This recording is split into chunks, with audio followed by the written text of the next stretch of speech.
Welcome to America at a Crossroads, a series of community conversations bringing together important and consequential leaders and opinion makers to discuss the future of our democracy and to keep you, our audience, engaged, informed, activated, and to never normalize the behavior and policies which have engulfed our nation in the last 4 years.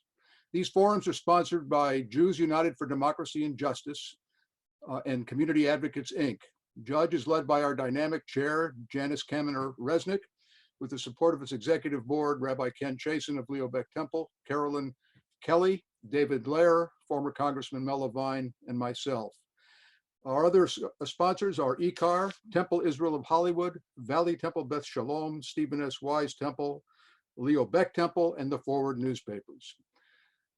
Community Advocates, Inc. is led by its founder, David Lair, former director of the Anti-Defamation League Southern California office. I want to especially thank Janice and David for their tireless efforts in bringing together an incredible A-list of speakers who have been drawing huge audiences to our forums. And we will be approaching 2,000 persons who are watching this forum tonight, which is amazing and reassuring. I also want to thank our donors who make this all-volunteer effort possible. And if you're interested in supporting these conversations financially, email Janice or Judge, and we will guide you accordingly. You can respond to the email you will receive at the conclusion of this event. Also, if you know of friends or relatives who would be interested in our future Wednesday evening conversations, send Janice or Judge their names and email addresses, and we will sign them up. You don't have to do anything else. Again, you can do so by responding to the email you will receive right after this program is over. Speaking of future events, next week, also at 6 p.m. Pacific time, Erwin Chemerinsky, the Dean of the UC Berkeley School of Law, and Jennifer Mnuchin, the Dean of the UCLA School of Law, will be in conversation with UC Irvine Law Professor Henry Weinstein on the subject, "The Constitution in Crisis, Will It Survive?" If you haven't registered for that event, you can do so immediately after tonight's conversation when you receive our email. On July 1st, Jonathan Greenblatt, the National Chief Executive Officer of the Anti-Defamation League, will be in conversation with our own David Lair on the subject of anti-Semitism, bigotry, and hate in the age of Trump.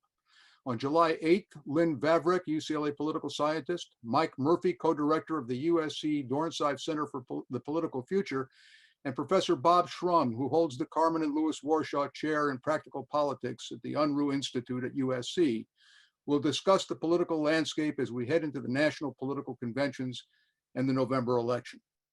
On July 15th, author and columnist George Will joins with KPCC talk show host Larry Mantle in conversation on the subject, "Will the Republican Party Recover?"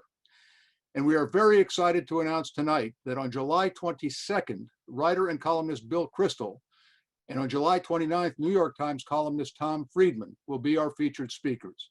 With the exception of next week's program, all of the others will commence promptly at 5 p.m. Pacific time. So this is shaping up to be a very informative summer for our audiences. Stay tuned.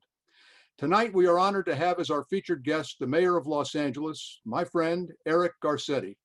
Mayor Garcetti had already led an eventful life before he entered politics. A lifelong resident of Los Angeles, he attended Columbia University, was a Rhodes Scholar at Queens College at Oxford, where he met his wife, Amy Wakeland, and he later returned to Los Angeles and taught political science at Occidental College. He then ran and won a seat on the Los Angeles City Council, where he also served as its president from 2006 to 2012. And in 2013, he was elected the 42nd mayor of Los Angeles and was reelected overwhelmingly in 2017. What he didn't know when he took this job was that he would be called upon to lead the city in navigating two unparalleled events: the COVID-19 pandemic crisis and a national coming to terms with systemic racial inequities that have plagued our nation for centuries. And just for the hell of it, he was interrupted by a 5.5 earthquake during one of his press briefings on these subjects. Who says God doesn't have a sense of humor?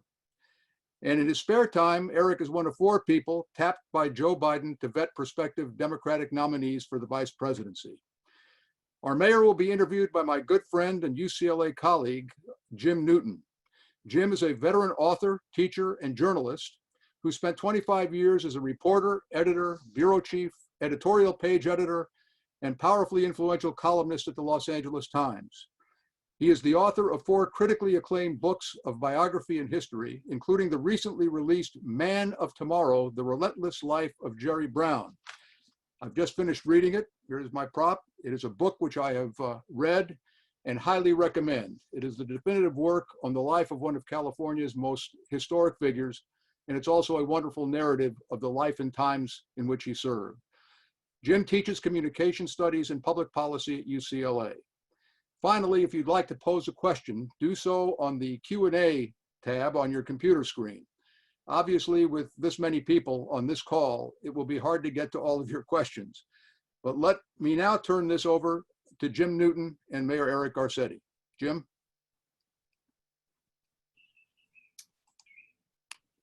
Okay, I think I'm unmuted. Thank you all. Good evening, everyone. Thank you for joining the conversation tonight. I'm especially pleased and honored to be here with Mayor Garcetti. Dev's already introduced the mayor, so I'm not going to repeat what he said. Instead, I'll just add a brief personal note. Eric Garcetti is the 5th Los Angeles mayor that I've had the opportunity to cover. He's also the first of the 5 to be younger than me, so I have followed his career with special interest and a little bit of irritation. Mayor Garcetti, of course, has his critics, but I don't know of anyone who questions his intelligence, his integrity, or his commitment to Los Angeles and those who live here. It is always a pleasure to spend an evening with him. I'm delighted that we get to do so this evening. He's going to talk for a few minutes, then the two of us will converse for a half hour or so, and then we'll take some questions from you all. So with that, I yield the floor to you, Mayor. Well, thank you so much, Jim, and good evening to everybody. Thanks, everybody, for taking time out of your lives to be here. Zev, thank you. There were so many announcements. It felt like I was in shul there, but it's clearly something amazing that you guys have put together. You and Janice and Ken and Carolyn, David and Mel, thank you for the work you've been doing to bring the issue of justice in our community back to the forefront in such a beautiful, insightful, and important way. And thank you, Jim. It's great to be with you as always. One of my favorite folks in the world of reflection and ideas. And congratulations on the new book. I don't have the prop yet, so we'll get you one. But yeah, there's a JUDC discount, right? If I'm not mistaken. I'm sure. So, you know, I'll jump right in. There's no question that this is the most difficult moment in our lives. There might be some folks on this call who lived through World War II or even the Great Depression. But short of those, and I assume people were very young, this is a time that we are called to meet and not to miss. We have the triple crisis before us of the deepest health threat to our lives, the deepest economic downturn in our lives, and an old crisis that has aggressively reared its head up again in the face of tragedy, the quest for racial justice. And I think traditionally, you know, crises can confuse and clarify, right? We learn a lot about who we are collectively and individually, but we also feel intense dislocation. Certainly for those of us that had to stay at home for the last few months, who haven't been out much, it's a moment of confusion. For those who have lost jobs, it's a moment of fear. For those who have lived with the sting of racism their entire lives, it's a moment of despair and a little bit of hope. And I think those mixed emotions kind of call on leadership sometimes to, normally we're trained, do one of these things at a time. Address one crisis, but as you're doing that, you'll see a fire break out behind you. And when you turn to that one, this one begins to rage more. And so I think that crises also are best addressed when you find patterns in the problems, when you find the interconnectivity of the pieces. And for me, as mayor of this incredible city of angels, these are never the ways I would want to learn these lessons, but in many ways, this is the moment we've been waiting for a long time, to finally see if we can birth a multiracial democracy in our country, set up a fairer economy, and take on the idea that all of our health is our collective responsibility, not just something to be left for people on their own. And, you know, when this crisis broke out, I had to make some of the quickest and most difficult but clearest decisions of my life, at least as a public official, to save lives, and then quickly to do what we could to mitigate and to save livelihoods.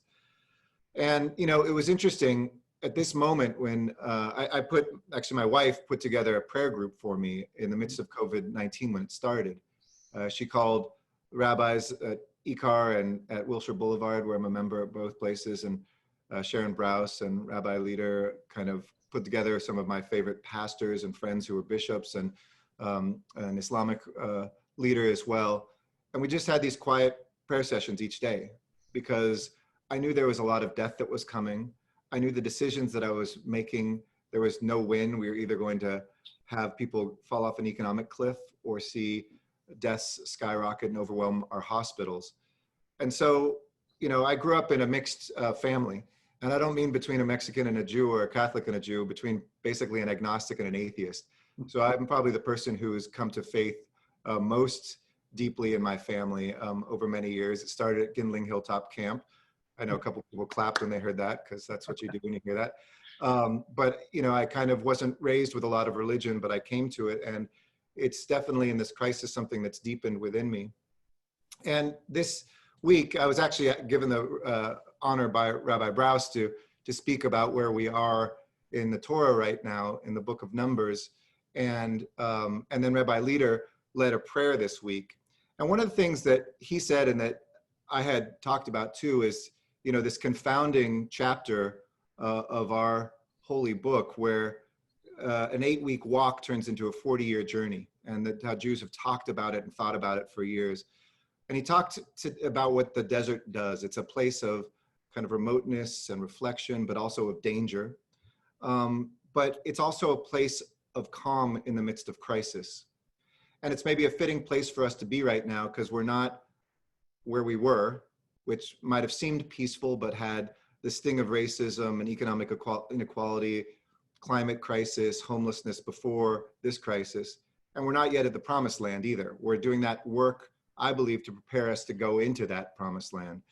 And one of the things he said was, you know, there's this old expression that ER doctors and battlefield medics have, which is in chaos, they say, don't just do something, stand there.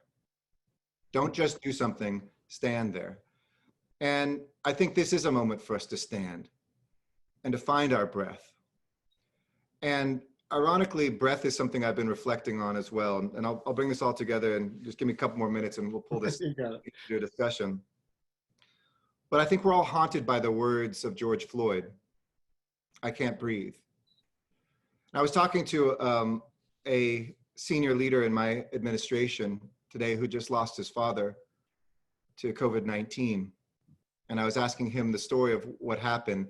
His father grew up in San Bernardino, African-American when there weren't a lot of African-Americans who lived there, went to UCLA, was a track star, would have been in the 1980 Olympics probably, had the long jump NCAA championship when he was at UCLA.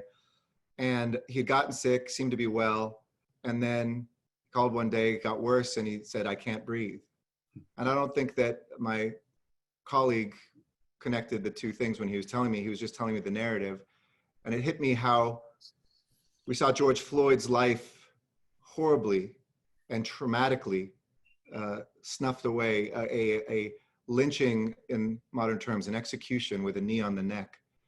And then I thought about how COVID-19, and I've lost one of my father's first cousins, my first cousin once removed, and how this is kind of closing in on us, that we're going to know more and more people as this goes on longer, and what breath is about, and how critically important it is for our life and for our reflection.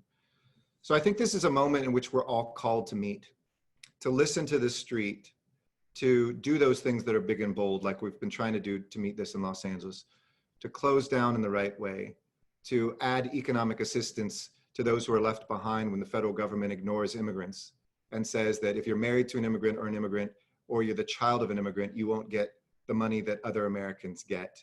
So we raised $40 million and we've already done about $20 million in Angelino cards that are cash assistance, regardless of whether you're an immigrant or not and what your status is. We don't care. You're a person. The way that we've set up the largest rent relief fund in the country. But also in listening to this explosion of the last couple of weeks around racism, it's a time to not be defensive. It's a time to be deliberative. It's a time for us not just to see the hashtag that moves us forward and makes us feel something, not just to read the tweet, but for us to really think and to look back 5 years from now in this moment, to make your decisions through the eyes of time, to make sure that we don't miss this moment. Because it's not just a moment of crisis, it's a moment of reckoning for us, I believe. This is not just about policing, it's about power. It's not just about health, but it's fundamentally how we distribute wealth. It's how well we know each other. And here as Jews, I think we have the past of persecution and the present of privilege that in many ways puts us in the right place to both reflect and take action.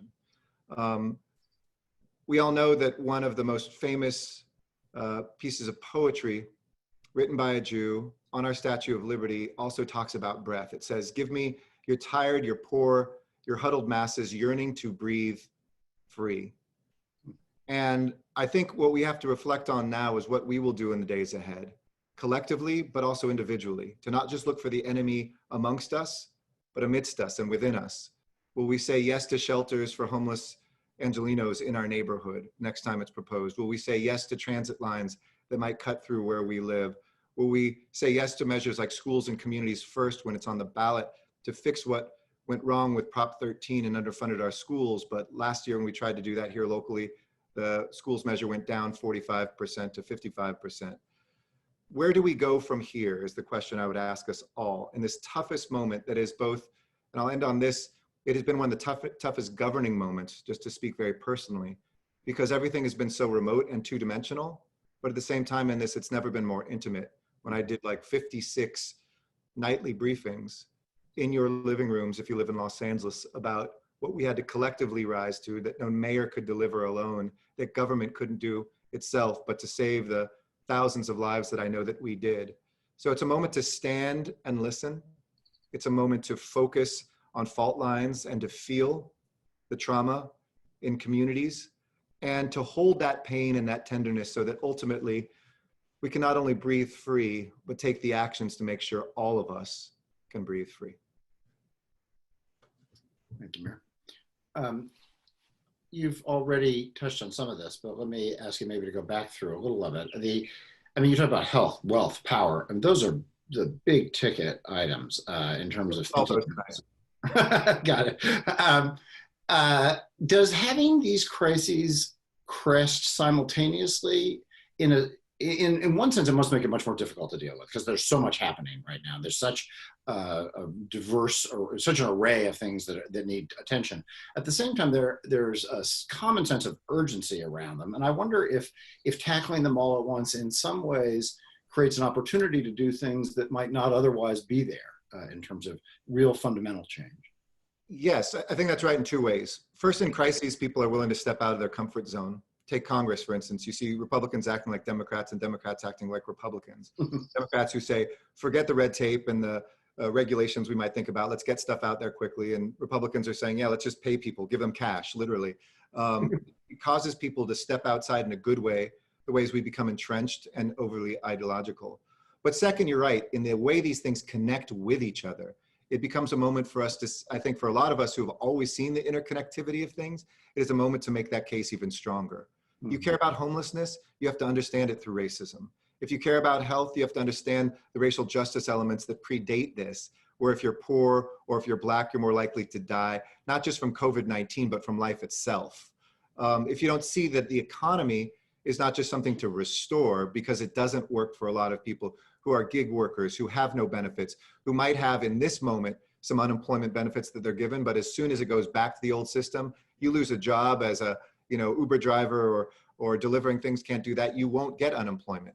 So it calls on us to connect these pieces, that you won't get economic justice without racial justice, that we can't be healthy if we don't look at economic justice and racism, and that we can't rebuild a strong city and the crises that, by the way, predated this, like I said, climate crisis, homelessness, and other things, if we don't keep moving forward with those moves on racial equality and economic equality as well. Mm-hmm. Let me ask you about a more down-to-earth way in which these crises overlap. I think a lot of people, myself included, were heartened at the peaceful protests around George Floyd and policing, racial equity issues. At the same time, it's kind of scary to see people bumping up against each other at a time when a virus is prevalent and deadly. How do you balance your appreciation for protest and your concern for the spread of the virus? What's the right way that people should be handling that that's respectful of both the issue and also of health? I was on the phone with Dr. Ferrer this morning, our public health director, who's become a very close friend. And she said, as a former organizer, I feel like telling all the people protesting, you know, if you do space out like 6 feet apart from each other, it's a way to make your crowd seem bigger anyway. So you should do it both in tactical terms as well as health terms. And I'm never apologetic about the health advice I've been giving my people because it saves lives, literally. It might not be your life that is endangered, but somebody you know who knows somebody, it's going to be their parent, it's going to be their friend. It could be somebody perfectly healthy. It could be somebody younger, even if statistically it's fewer of those folks, it can still happen. So I'm immensely proud of this moment. I'm glad it hasn't died out. I mean, I've even had protests here at my house, and I understand that's part of my responsibility to hear that pain, to hear that struggle, and to listen to what people want to change with the way the world is. That said, we can't be exhausted by this. Ashish Jha, who was a classmate of mine in college, who now heads Harvard's public health program, said, we may be done with COVID-19, but COVID-19 is not done with us. In other words, we may be so exhausted with it, we're like, oh, screw it. I've had drinks in the backyard a couple times. Why don't I have 20 people over? We'll be fine. You know, when bars open this weekend, I'm really worried because you have drinks and you stop doing the things you're supposed to do. So I would be going a little bit slower, but I know it's impossible to do that if the region doesn't move together. As a city, I could say no gyms open, but you can go to West Hollywood or Santa Monica or someplace else. If LA County said move slower, it can go across the street to Orange County or Ventura. It doesn't work. So I think it then falls on us to whether we're protesting or whether we're working or whether we're going out to dinner. You have to be even stricter about the masks, the hand washing, the physical distancing, if we're not going to kill more people. And I hope that people keep that in mind. Are we going too fast as a state or as a country? Or, I mean, from a health perspective, would we be smarter to be staying inside longer? Well, you do have a zero-sum game of the more you can hold people kind of at home, the fewer lives will be lost. But, you know, the more that you hold people at home, the more livelihoods are lost. And even health, you know, people have died because they're not going to hospitals because they were nervous about going there. We're seeing all sorts of mental health costs and other costs. So I think it does have to be a balance. And we've gotten smarter with how we live with COVID-19. For instance, I was criticized a little bit early on as strict as we were and early as we were in LA, I kept the construction trades going because I thought it was important for things like homelessness to keep building housing, to keep maintaining what we're doing for public transportation. And the early days when we saw some people weren't being safe, we did inspections, we made sure there was PPE, there was somebody in charge of that, and we didn't have any outbreaks, you know, massive outbreaks on construction sites. So I think we've gotten smarter. So I wouldn't say there's one way, but I'm very nervous about how quickly it's cascaded. I would have preferred 3 weeks, then see how things are, take the next step.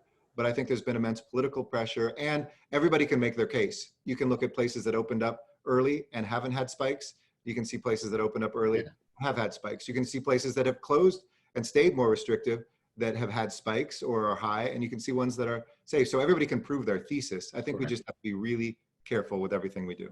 Although from a big city perspective, New York seems to be sort of the case study of closing forcefully and really seeing a dramatic turnaround in it, right? Although now with the protests, there may be some fear that they may see some new cases.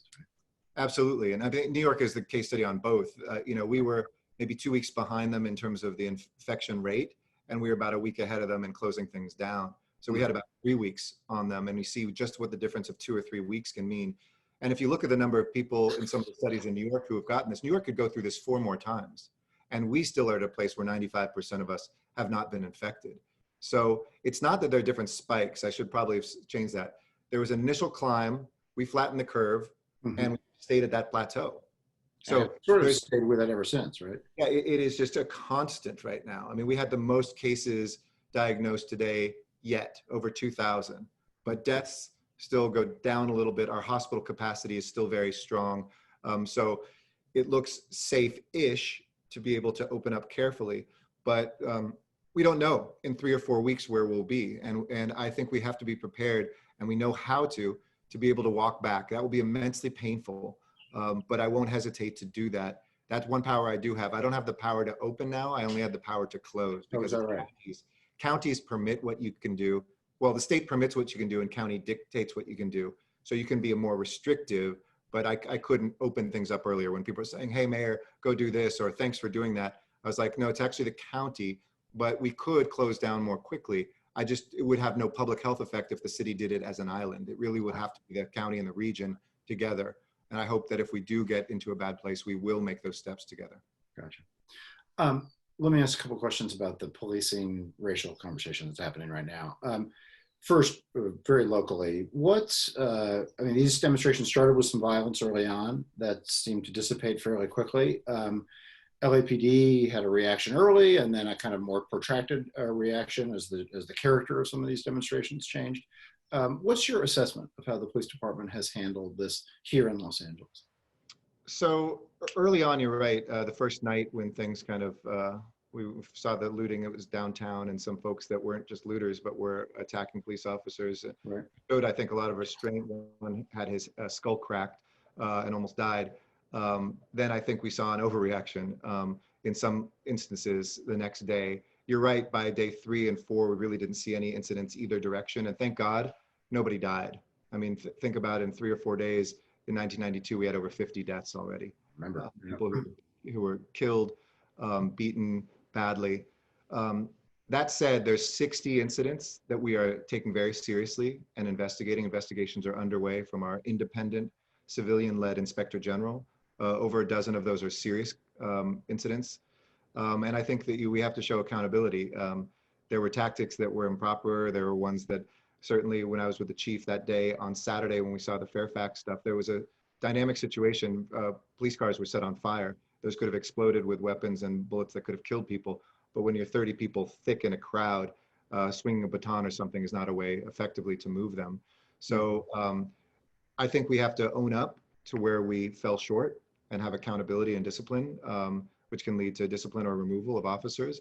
And also look at the moments where there was a lot of great interaction and restraint and learn from it. And I've ordered that we do a stand down training of all of our LAPD officers on de-escalation and crowd control, so that we don't see images like somebody in a wheelchair being hit by one of the beanbag bullets that was fired, things like that, that were, I think, disturbing to all of us. It was tough to be out there. My heart goes out first to the protesters that went out there and spent days and days, and also to officers who worked very long hours, who had people yelling at them who don't know them, that all cops are bastards and F you and all that stuff. We have to find a space that's common ground again. And I think the killing of George Floyd brought us together. You had police officers and chiefs condemning this with activists at the same time. We have to figure out a way to get back there, because the very difficult work and the bold work I intend to continue leading on of reimagining some of our public safety, reallocating some of our resources there, we have to make sure that we have people at the table who we know we're going to hold accountable, but who also save lives every single day. And I think that's tough for folks who are critical of the police to hear. Vice versa, it's tough for police to hear that if you're Black in America, a Black male especially, every single year, if not 2-3 times, you have an experience that is dehumanizing and humiliating. And how do we finally fix that? When it most tragically leads to loss of life, but for everybody, it makes them realize that policing in certain aspects is just broken in America, whereas we've taken strides in other aspects of it too. It's tough to hold both of those truths. I think we're listening through ears of either, hey, I'm pro-cop, or I hate cops. And we have to figure out a way to kind of humanize that conversation, because we have some big things we need to do. Do you think that LAPD has a cultural problem, or are there individual problems that need kind of individual attention? Or is there a more systemic warrior policing culture, where, for instance, people talk about? Is that something worth studying? I think it's both. Yes. I mean, I think you have an amazingly progressive department in certain ways compared to other departments, and you still have a very strong, lingering gladiator mentality amongst a lot of officers, and even in the way people are trained. We need to move from that gladiator model to a guardian model. And LAPD, ironically, is one of the places I'd look to learn those lessons. For instance, the community safety partnership, which I've expanded, which started in our public housing developments, that civil rights lawyer Connie Rice has helped not only push, but evaluate through UCLA and other places, really gets to a different model of, instead of an officer going into a high crime neighborhood filled with communities of color for a year or two, never knowing the names of many people and vice versa, it assigns an officer, a group of officers, for 5 years to that area, where a big part of their job is knocking on doors and engaging in community events as well as providing public safety. So there's a relationship in which you know the name of the police officer who works in that neighborhood. And we've taken it out of public housing developments exclusively. We didn't remove it, excuse me. We added new programs outside of public housing developments in places like South Park, Harvard Park area, which were some of our hardest hit neighborhoods, but also where the mistrust and distrust of police officers was the highest. So I think that's a really good model, a really important one, as well as looking at what do we put on our officers' shoulders that's too much. If we're asking them to solve every single problem we have, from mental health care to homelessness, maybe those investments, just as we've done with our gang reduction and youth development interventionists who are peacemakers who themselves sometimes serve time and were members of gangs, they can bring the peace as effectively, if not sometimes more effectively than a police officer. So it shouldn't always be a 911 call and a badge. That's what this moment, I think, demands us to rethink. Mm-hmm. Do you give an interview, I think it was earlier this week, where one of the questions here, or one of your answers was that if you ask 3 different people what defunding police means, you get 3 different answers. Well, let me ask you, what does it mean to you? And whatever it means to you, do you support it? I don't know what it means. So I kind of don't, it's not that I can't use the term. I don't use the term defunding in a strict term. Usually means taking all the funding out of something. It can't be that, right? No, we can't do that. That's not the vision any of us would want. In fact, you want to actually put more funding into things like constitutional policing and training and de-escalation. Sometimes those require resources. I've seen police departments that are under-resourced and undermanned, and they sometimes are the most abusive. So it's not just to take money away from the police and things will get better. Always be the opposite. In fact, that was part of the argument in the early 90s, right? Is that LAPD was understaffed and unusually brutal in part because of that. Absolutely, and I think there is truth to that. But to me, what is true about the folks who sometimes use the term defund the police or who are looking at a new paradigm is that we maybe have over-policed things. I don't mean that we have too many police officers per se, but we've added too many problems to their laundry list to solve. And I think that we can be smarter about that. I think this is a moment to put our values forward and to reallocate resources from all of our departments to invest in racial justice. And I hope that everybody listening, and I've said our community really needs to own this issue. This can't just be an issue that falls on the shoulder of Black Americans to deal with. That as Jewish Americans and just as Americans, period, we need to think through what racial justice means. Don't narrow your ambition of this moment and only make it about policing. If our schools are underfunded and you wonder why somebody gets involved gets dropping out of high school, eventually in jails, it's because we haven't invested in our schools. That's just as important as the rules for police officers. If we're not looking at housing or wealth, that there's $17,000 of wealth in the average Black home average, many way under that. And the average white home has 171,000. I don't know if there's a statistic for Jews. I bet it's above 171,000.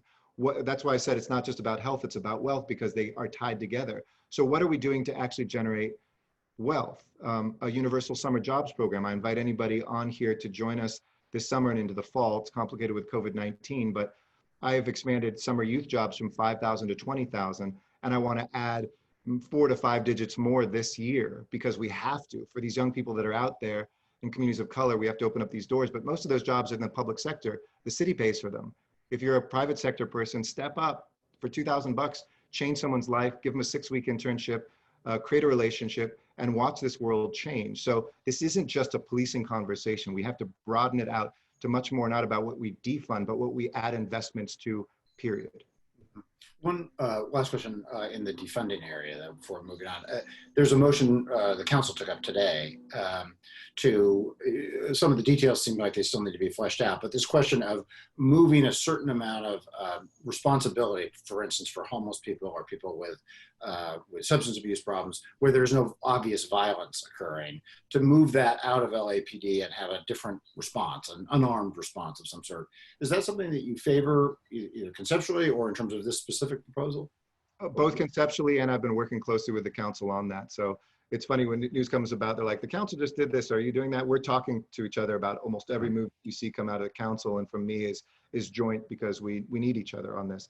Absolutely. And Los Angeles is already doing this. So people, when they get scared about this, I was the one as a city council president way back who said, if you add $1 to police, to expanding the police department, you have to add $1 to prevention and intervention. So while the police department hasn't grown while I've been a mayor, it actually was going to go down and is due to go down at least 100 officers this year. We've expanded our gang reduction youth development programs by 50%, the biggest growth out there, I think, of any program since I've been mayor, maybe together with homelessness spending. So that is an example of not just calling the police, but when there's, you know, a gang fight that's brewing, these intervention workers go out there and they can sometimes create peace without suddenly 20 officers surging there and trying to figure it out in a very dangerous situation with guns drawn. So we've proven this works. If we can expand that, and we've started looking with Dee Hirsch and others at mental health care. We've added 800 outreach workers to the Homeless Services Authority, so now they can do this work. So the good thing about LA, and you might not hear this in the narrative of like, you know, defund everything tomorrow, is we've begun to very aggressively do this. Now is a moment to accelerate, to put our foot on the gas pedal even more, and to maybe then take even the 911 calls away from, okay, have a police officer go out there.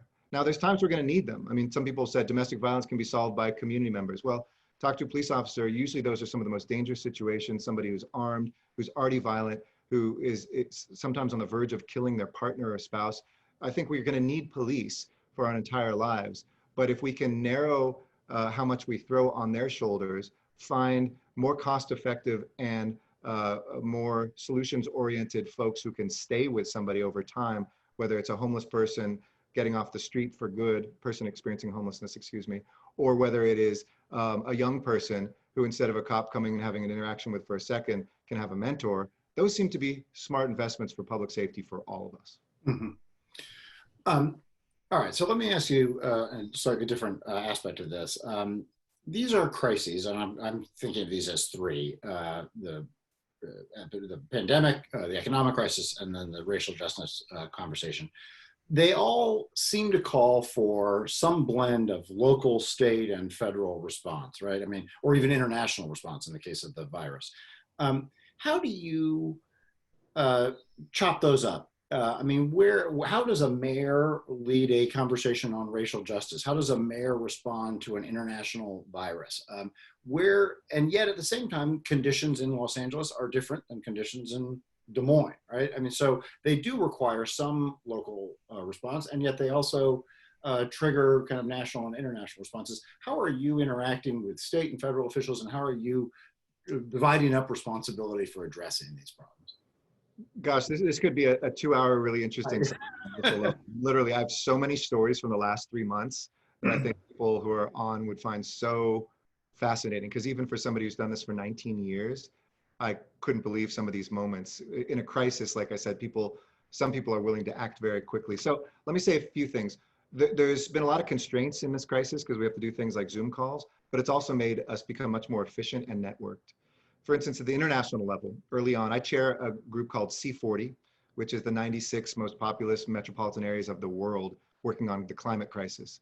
Together, we're about 25% of the world's GDP. And climate crisis is something that requires us to act across borders, and suddenly COVID demanded that we do too.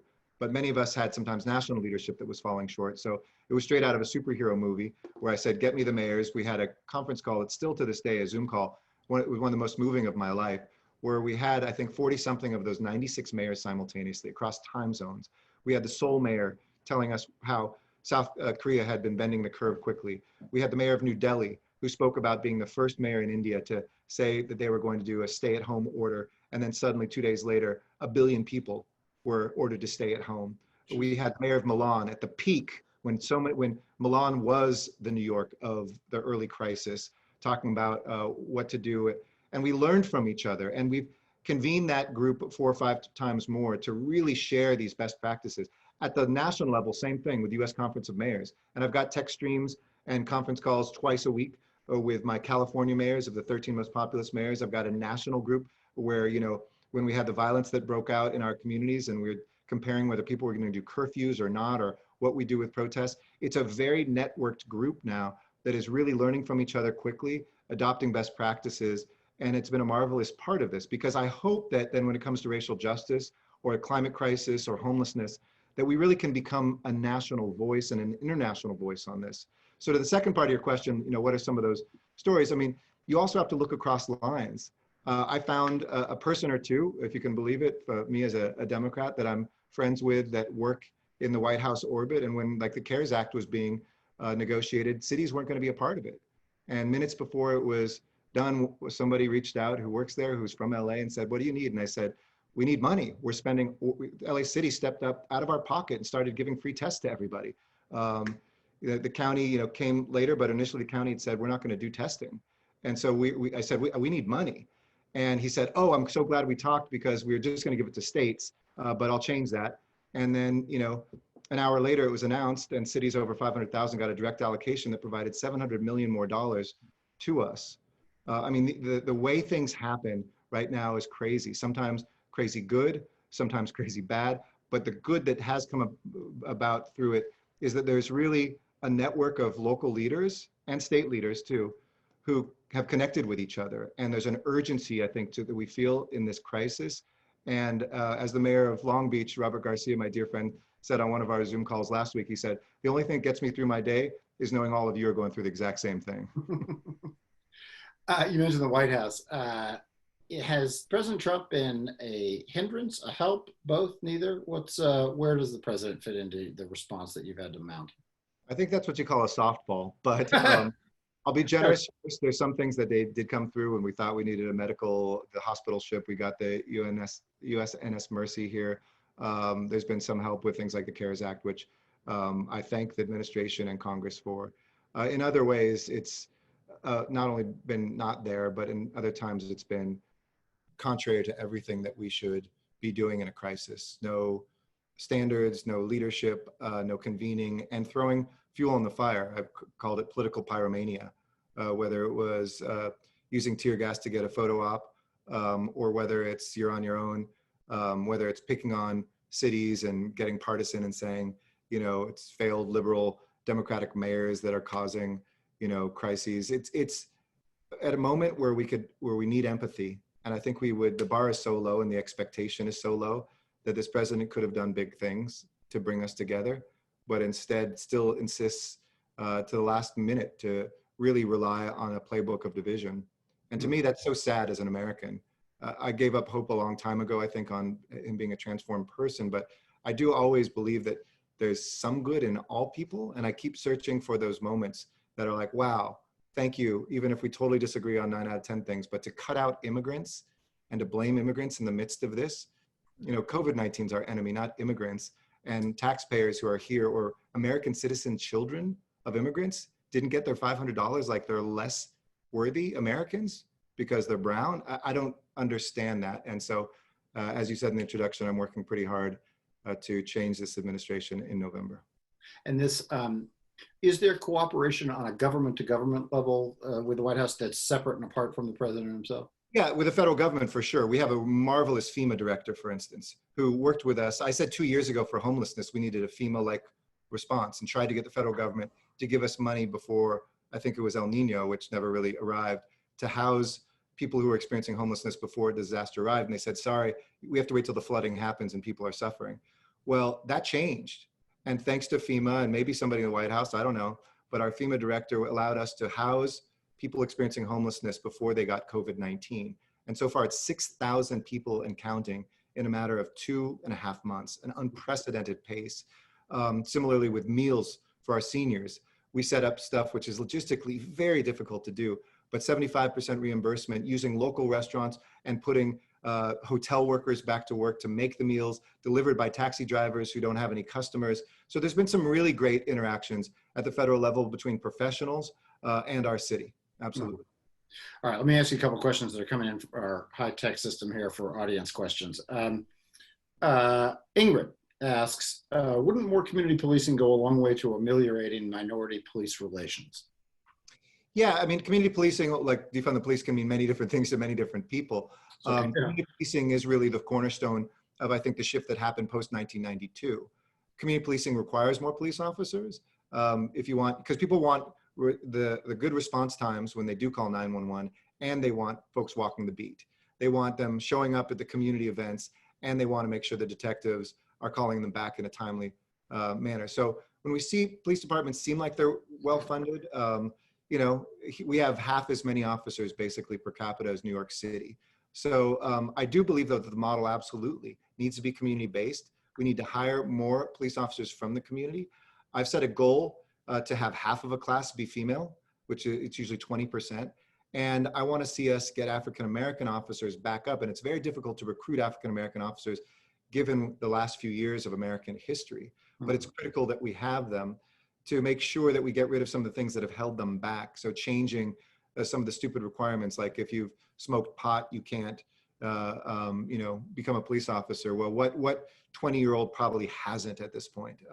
So those things that knock people out and make community policing really from, of, and for the community, absolutely would go a long way towards ameliorating, I think, that disconnect. But it also can happen just by changing, some of the training and the culture that we put forward and demanding that officers really do adopt this guardian mentality, which is, I think, where we're headed in an aggressive way in the next few weeks, in the next few months. And you see that as all consistent with a significant cut in the budget for LAPD? Because you've talked about $150 million, right?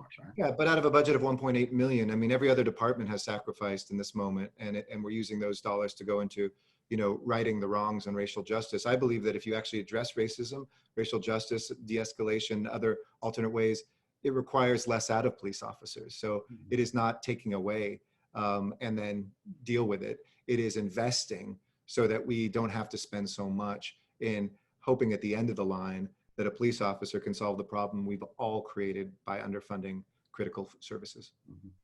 Can I ask you, the curfew, as you look back on the curfew, was it helpful? Are you glad you imposed a curfew?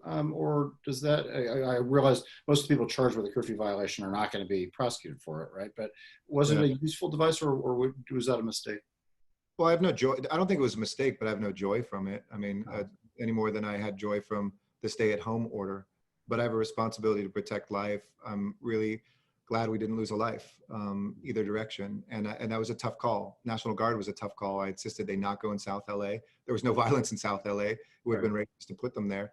But there's no question too that we had a couple really tough nights. And if you talk to a business in the Fairfax area that got hard hit, I had a responsibility to make sure that those people who were criminals, as opposed to protesters, were not going to let this city go through what we went through some 20-something years ago. I'm really glad and support the city attorney not prosecuting anybody. I've been arrested in acts of civil disobedience in my past too. I think people learn from that quickly. I think there were some probably mistakes made in some of the way that was handled, but mostly it really not only kept the peace, it let people know, and usually with an hour or two buffer, look, you can leave, don't worry. If you can't, if you don't want to leave, then you will be arrested, and it made sure that the city was kept safe. So no regrets, but no joy either. Okay, a couple more here from the audience. Sherry asks, do you think that most Angelenos are wearing masks at this point? Yes, most, but you can find places sometimes where they don't. It varies by geography a little bit. But for instance, we just did our state of the agency address at LA Metro. The outgoing chair, Mayor Butts of Inglewood, handed a gavel to me. I'll be the chair as of July 1st for a year. And Phil Washington, our CEO, spoke. We're seeing 95% adherence to mask wearing on public transportation, for instance.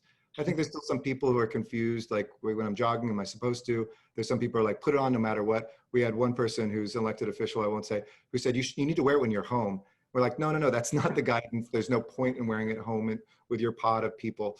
But I think it's been good. I think, like I said, people are slipping though. People get tired of this COVID-19 life. But I would advise everybody, when you see people, it's the 3 E's. It's educate people as to why, encourage them if they're not. And I'm trying to make city workers not be people who come with a penalty, but come with a mask and say, here, do you need a mask?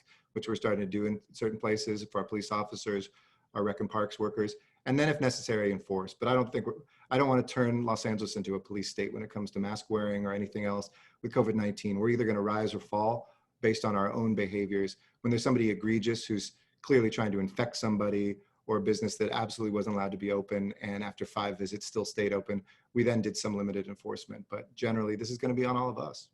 What do you make of this phenomenon? I don't see much of it around here, but nationally, of places where people are almost defiantly not wearing masks. There's almost a kind of denialism, not unlike what you hear with climate change in some quarters. about people who see it as almost a political statement to refuse to wear a mask. Are you running into that much around here? Not a lot. I mean, we're a huge city, a huge county, 10 million people. So I'm sure there's, 500,000 people that might feel that way, which is a pretty big city in itself. But Sure. by and large, no. And it's, I've tried to frame this in really human terms, that wearing a mask is an act of love. It says, I care about my family. I care about my neighbors. I care about my own life. And yeah, there's always, random conspiracy theories about why masks are out there, or fringe studies that show they're not effective. We know that they are. We've seen that place time and time again. It's been a big part of the solution in places like Hong Kong. And it's just new to us. We don't have a culture of it. I think countries that have gone through epidemics before are much more used to it. East Asia didn't do it because it was a cultural thing. They just were the ones that faced SARS and other things earlier on. So I hope that it embeds itself until we're done with this, because you can't quantify it, but when you're off by 5%, that's X number of people more that will die. And that's why it's so important for me to be a broken record about this whenever I address the public, and for each one of us to do it in an encouraging way with our peers, our families, our workplaces as well. Great. Well, listen, I'm getting a warning that I need to let you go, but I'll end with one audience remark that you'll appreciate. Susan writes, "Bravo. I'm in awe of how you're managing these multiple crises." So there you have it. Thank you. It's not always the emails and texts I get, so I appreciate it. On a positive. Let me just say, Jim, what a great interviewer and friend you are. Thank you again to Zev, and to everybody out there. I want to end just on one note of hopefulness, that this is a moment which I know the rage and the pain that we hold is a lot to bear, but it should be a joyous moment of opportunity too. I saw that generosity in people's response to COVID-19. I feel it in the protesters that are out on the street who demand a new day, but let's not turn against each other. We can't be a circular firing squad. We have to find those moments of hope and inspiration and demand that we move forward, but that means humanizing each other again, whether it's leaders or police officers or protesters or folks of a different background. And I think that we as Jews are kind of uniquely positioned. I've always called myself a border crosser, not just as a Jew, but as a half Mexican, half Jew, Angelino, where I know what it's like to be in a room when they think there's no Jew around and what they say, but I also know the responsibilities of my great-grandparents' suffering that I have to bear every single day. So that when we look at racism, this should be something where we should be the leaders and where we should make the investments and should make the sacrifices. And gosh, isn't that a joyous thing to be able to do, to contribute to this chapter of justice, of well-being, and the rebirth of America? Thank you, Mayor. Thank you. I will close things up here just by thanking you, Mayor Garcetti, for being here. Thank you for all of you who have Zoomed in here this evening, spending the evening or the hour joining part of this conversation. I do want to remind you that you can register for next week's program, which involves the deans from UCLA and UC Berkeley Law Schools. In fact, some of my best friends, Erwin Chemerinsky, Henry Weinstein, are part of that event. And also to remind you that coming up this summer, events with Bill Crystal, Tom Friedman, and others. Until then, stay safe, wash your hands, be healthy. Good luck. Thank you all for coming.